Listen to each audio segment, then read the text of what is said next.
Good day, ladies and gentlemen. Today I want to address a question that many people whisper about privately, but rarely discuss openly.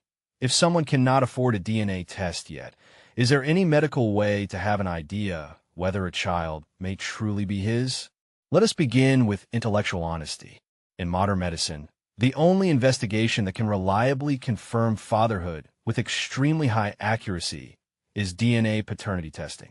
It analyzes genetic material inherited from both parents and can reach probabilities greater than 99.9%. However, long before DNA technology became widely available, scientists and medical laboratory professionals relied on other biological principles to examine paternity questions. One of the classical methods involves the ABO blood group system. Now, listen carefully because this is where basic genetics becomes very interesting. Every human being inherits one blood group gene from the mother and another from the father. Because of this predictable genetic transfer, certain blood group combinations are simply biologically impossible. For example, imagine a situation where the alleged father has blood group O and the mother also has blood group O. Under normal genetic laws, their child should only have blood group O.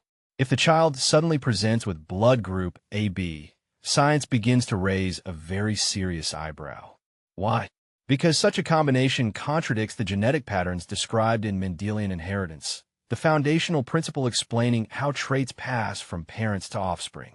But here is where intellectual maturity is important. Blood group analysis can sometimes exclude a man, meaning it can show that he cannot biologically be the father under certain circumstances.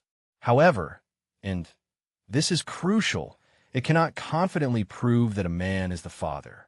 Why is that? Because blood groups are extremely common within the population. Millions of unrelated individuals may share identical blood group patterns. So compatibility does not automatically equal paternity.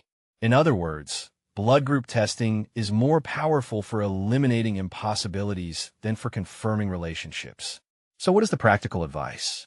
If someone cannot yet afford a DNA test, basic laboratory investigations, such as blood grouping, may serve as an initial biological screening tool.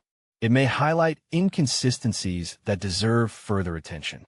But when the matter carries emotional weight, legal consequences, or family implications, the most responsible decision remains to perform proper DNA analysis when resources allow. Science teaches us an important discipline. Suspicion is not evidence, and assumptions are not proof. And in questions as sensitive as paternity, the pursuit of truth must always rest on sound scientific evidence, not speculation. If you have any question, type question on the comment section. Remember to subscribe and share. Thank you very much.